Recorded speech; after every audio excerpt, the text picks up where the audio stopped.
BNP আসলে যে আবার নতুন মামলা হবে খুঁজে খুঁজে এই পুলিশ অফিসারদের নামে, ওসিদের নামে, এসপিদের নামে, সেই সব মামলা তো আপনারা দেখেন না। আমাদের নির্বাচন দিতে হবে এবং ডিসেম্বরের মধ্যে নির্বাচন করতে হবে। নতুন নতুন কর্মসূচি আসবে, আন্দোলনের সংগ্রামে দাবি আদায়, এবং সেই আন্দোলনের সংগ্রামে আমরা ঐক্যবদ্ধভাবে মাঠে থেকে যাতে ডিসেম্বরের মধ্যে এই সরকার নির্বাচন দিতে বাধ্য হয়, যেটা জনগণের প্রত্যাশা।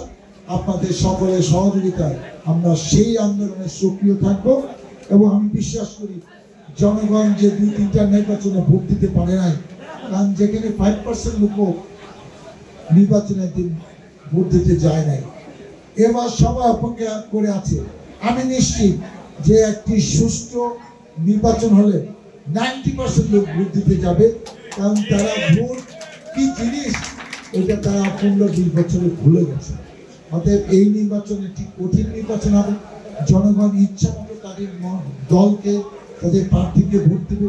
আমরা সবাই প্রত্যাশা করছি যেন সেই নির্বাচনে আপনারা বিএনপি প্রার্থীকে ভোট দিয়ে বিজয়ী করে এই দলকে ক্ষমতা অধিষ্ঠিত করবেন।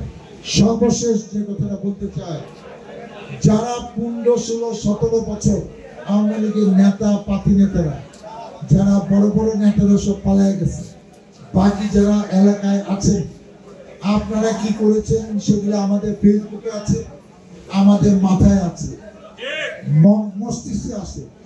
আপনারা থানায় বসে বসে আমাদের বাপ দাদার ঠিকানা দিয়ে সুন্দর করে মামলা এন্ট্রি করছেন।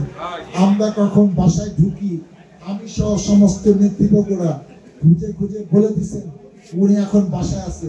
পুলিশ গিয়ে তাকে ধরে আনছে, হয়তো একবেলা ভাত খেতে আসছে, কাপড় নিতে আসছে, তার মাকে দেখতে আসছে। যারা এই ধরনের অপকর্ম করেছেন, এখন আমাদের বিএনপি কোনো নেতা ছত্র ছায় আপনারা মনে করছেন আপনাদের বিপদ চলে গেছে, বিপদ কিন্তু যায় নাই। আমরা কিন্তু সেই সব ভুলি নাই। আপনার নাম মামলা নাই মনে করছে বেঁচে গেছেন, এটা তো অন্তর্বর্তীকালীন সরকারের সময় মামলা। বিএনপি আসলে যে আবার নতুন মামলা হবে খুঁজে খুঁজে এই পুলিশ অফিসারদের নামে, ওসিদের নামে, এসপিদের নামে, সেই সব মামলা তো আপনারা দেখেন না। তখন মামলা 10 বছর 15 বছর শেখ মুজিবুর হত্যাকাণ্ডের বিচার 5 বছর পরে হয়েছে। অতএব আপনি ভাইবেন না এখন মামলা না হলে 2 বছর পরে 1 বছর পরে মামলা হবে না, এটা ভাবার কোনো কারণ নাই। আর আমি বিএনপি সকল পর্যায়ের নেতৃবৃন্দকে বলতে চাই বিনয়ের সাথে, যাদের 15-16-17 বছরের প্রয়োজন হয় নাই, আমি মনে করি আগামী দিনেও তাদের আমাদের আর প্রয়োজন নাই। আর তাদেরকে মানুষ, এই জনগণ যেভাবে চিনে, তাদের যে মানুষ কতটা সম্মান করে, ওদের নিয়ে কোথাও গিয়ে ভোট চাইলে আমার মনে হয় না আমাদের আর কোনো ভোট পাইতে হবে।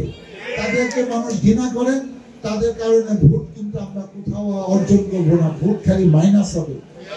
আল্লাহর রাস্তে এইসব লোক নিয়ে আমাদের অনুষ্ঠানে আপনারা আনার চেষ্টা করেন না।